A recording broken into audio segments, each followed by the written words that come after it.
Avez-vous déjà levé les yeux vers le ciel nocturne? Vous y voyez des milliers d'étoiles scintillantes. Chacune est un soleil lointain, tout comme le nôtre. Il est difficile de ne pas se demander ce qu'il y a là-bas. Pourrait-il y avoir d'autres mondes? Pourrait-il y avoir des créatures vivant sur ces mondes? Ce n'est pas une question nouvelle. Les gens se la posent depuis très très longtemps. C'est une question qui fascine l'humanité depuis l'aube de la civilisation. Nous avons toujours été curieux de notre place dans l'univers. La Terre est-elle la seule planète spéciale, ou y en a-t-il d'innombrables autres grouillant de vie?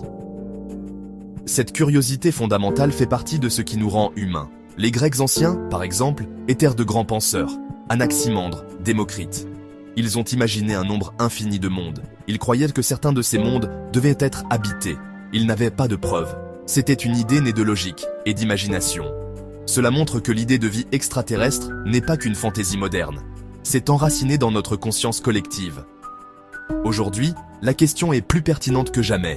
La question ancienne demeure, mais maintenant, nous avons les outils pour tenter de trouver une réponse. Le grand point d'interrogation. Alors, que pensent vraiment les scientifiques des extraterrestres? La réponse n'est pas un simple oui ou non. Au lieu de cela, c'est un grand et excitant point d'interrogation. Les scientifiques adorent les questions. Il n'y a pas encore de preuves directes. Mais la science nous donne de très bonnes raisons d'espérer et de continuer à chercher. L'univers est incroyablement vaste. Notre galaxie, la Voie lactée, compte des centaines de milliards d'étoiles. Et il y a des centaines de milliards de galaxies dans l'univers observable. Les chiffres sont ahurissants. Beaucoup d'étoiles signifient plus de probabilités. Beaucoup ont des planètes en orbite. Nous les appelons des exoplanètes. Il y a quelques décennies, on ne savait pas s'il y avait d'autres planètes. Maintenant, grâce à Kepler, on en a trouvé des milliers. Les planètes sont extrêmement courantes. Le premier ingrédient de la vie, une planète habitable, n'est pas rare. L'univers est rempli de foyers potentiels. Mais une planète seule ne suffit pas. La vie a besoin de conditions spécifiques pour apparaître et prospérer. Eau liquide, une source d'énergie, comme une étoile. Des éléments chimiques de base, le carbone. Les scientifiques parlent de la zone habitable. Trouver une planète dans cette zone est un grand pas. Cela ne garantit pas la vie, mais indique les endroits les plus prometteurs. Comment trouvons-nous ces mondes lointains, ces exoplanètes? Nous ne pouvons pas les voir directement avec un télescope. Du moins, pas la plupart d'entre eux. Trop petits, trop éloignés, complètement éclipsés par l'éclat de leur étoile parente. C'est comme essayer de repérer une minuscule luciole bourdonnant autour d'un projecteur géant à des kilomètres de distance. Alors, les astronomes doivent être astucieux. Ils utilisent des méthodes indirectes pour détecter la présence de ces planètes. L'une des méthodes les plus efficaces est appelée la méthode des transits. Elle consiste à observer une étoile très attentivement et à rechercher une légère baisse périodique de sa luminosité. Imaginez un papillon de nuit volant devant une lampe. Lorsqu'il passe devant l'ampoule, il bloque un peu de lumière.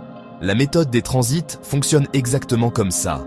Lorsqu'une exoplanète passe directement devant son étoile de notre point de vue, elle provoque une mini-éclipse. La lumière de l'étoile diminue d'une très petite quantité. Illustration transit.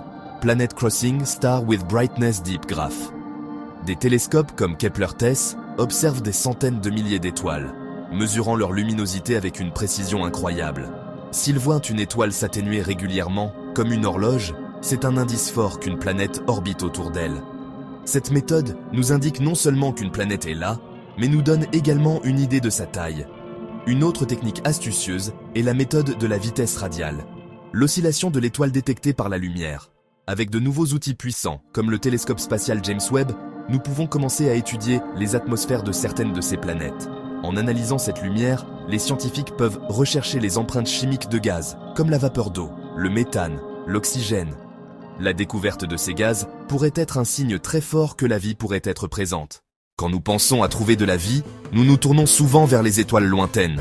Mais qu'en est-il de notre propre arrière-cour cosmique?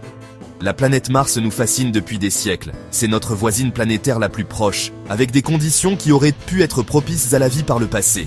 Autrefois, les gens imaginèrent des Martiens construisant des canaux et des villes. Aujourd'hui, les scientifiques ne cherchent pas de petits hommes verts. Ils cherchent quelque chose de beaucoup plus petit, des preuves de vie microbienne, aujourd'hui ou dans un passé lointain. Nous savons qu'il y a des milliards d'années, Mars était très différent. Atmosphère plus épaisse, température plus chaude, de l'eau liquide s'écoulant à sa surface, lits de rivières asséchés, deltas, lits de lacs gravés dans la surface. Ces environnements ressemblent à ceux où la vie a émergé sur Terre. Alors, la grande question, la vie a-t-elle déjà commencé sur Mars ? De minuscules organismes, comme des bactéries, auraient-ils pu émerger ?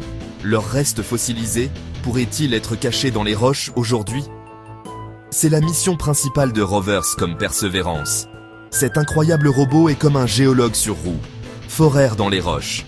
Perseverance collecte et scelle les échantillons les plus prometteurs. Une future mission récupérera ces échantillons et les ramènera sur Terre. Trouver des preuves d'anciens microbes martiens serait une des plus grandes découvertes. En plus de la recherche de planètes et des fouilles dans le sol martien, il existe une autre façon de chercher des extraterrestres. Et si une civilisation extraterrestre n'était pas seulement microbienne, mais intelligente et technologique ? Et s'ils essayèrent de communiquer ? C'est l'idée derrière le programme Search for Extraterrestrial Intelligence, ou SETI. Au lieu de voyager dans l'espace, les scientifiques du SETI écoutent. Ils utilisent d'énormes radiotélescopes, qui sont comme des oreilles géantes pointées vers le ciel. Ils scannent les étoiles, à l'écoute de tout signal qui ne semble pas naturel. Ils chassent un message dans une bouteille, un bonjour cosmique. Pourquoi les ondes radio ? Parce que les ondes radio sont un excellent moyen d'envoyer des messages à travers les vastes et vides distances de l'espace. Elles voyagent à la vitesse de la lumière et peuvent traverser les nuages de gaz et de poussière qui bloquent la lumière visible. L'un des événements les plus célèbres de l'histoire du SETI a été le signal WOW. En 1977, un radiotélescope a détecté un signal puissant. Le signal était si frappant que l'astronome Jerry Heyman a écrit « WOW » sur l'imprimé. Son origine reste un mystère, mais cela maintient l'espoir. Au-delà de la recherche scientifique, il y a un autre aspect plus mystérieux de la question extraterrestre, les ovnis. Le terme ovni signifie simplement « objet volant non identifié ». Les rapports de lumière et d'objets étranges existent depuis longtemps, mais ils ont vraiment explosé après la Seconde Guerre mondiale. Les gens ont commencé à signaler des observations de soucoupes volantes et d'autres engins se déplaçant d'une manière qui semblait impossible pour notre propre technologie. Beaucoup de ces observations ont des explications parfaitement rationnelles. Par exemple, les ballons météorologiques, qui sont envoyés haut dans l'atmosphère pour recueillir des données, peuvent paraître très étranges, surtout lorsqu'ils scintillent au soleil. Des aéronefs non conventionnels, comme les bombardiers furtifs ou les drones expérimentaux, peuvent également être pris pour quelque chose d'autre. Même des planètes brillantes comme Vénus peuvent être déroutantes. Lorsqu'elle est basse à l'horizon, l'atmosphère turbulente de la Terre peut la faire scintiller, changer de couleur et se déplacer de manière erratique. Les nuages lenticulaires, qui sont des nuages lisses en forme de lentilles qui se forment au-dessus des montagnes, ressemblent remarquablement aux soucoupes volantes classiques. Les cristaux de glace en haute atmosphère peuvent créer des halos, des piliers de lumière ou des parélies. Que pensent la plupart des scientifiques de ces ovnis ? Pour la plupart, la communauté scientifique reste très sceptique. C'est parce qu'en science, les affirmations extraordinaires exigent des preuves extraordinaires. Et jusqu'à présent, les preuves ne sont pas très solides. Les photos et vidéos sont souvent floues et peu concluantes. Et il n'y a aucune preuve physique, aucun artefact extraterrestre qui puisse être étudié en laboratoire. L'un des plus grands problèmes est l'immense distance entre les étoiles. Notre plus proche voisine stellaire, Proxima Centauri, est à plus de 4 années-lumière. Cela signifie que même si vous pouviez voyager à la vitesse de la lumière, il vous faudrait 4 ans pour y arriver. Voyager depuis un système stellaire à des centaines d'années-lumière nécessiterait une technologie bien au-delà de tout ce que nous pouvons imaginer. Les gouvernements ont commencé à prendre ces rapports plus au sérieux, non pas parce qu'ils pensent que ce sont des extraterrestres, mais pour la sécurité. Le mystère continue. Tandis que les scientifiques cherchent des preuves concrètes, les extraterrestres sont déjà partout dans notre culture. Ce sont quelques-unes des plus grandes stars de nos films, de nos livres et de nos émissions de télévision. La culture populaire s'est emparée de l'idée de vie extraterrestre et l'a développée dans 1000 directions différentes. Parfois, les extraterrestres sont présentés comme des mentors sages et bienveillants. Pensez à l'extraterrestre doux et curieux du film E.T. Il est perdu et veut juste rentrer chez lui, et il forge un lien puissant avec un enfant humain. Ce type d'histoire montre notre espoir d'une rencontre pacifique.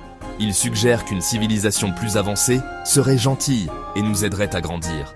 Plus souvent, cependant, les extraterrestres fictifs sont une menace.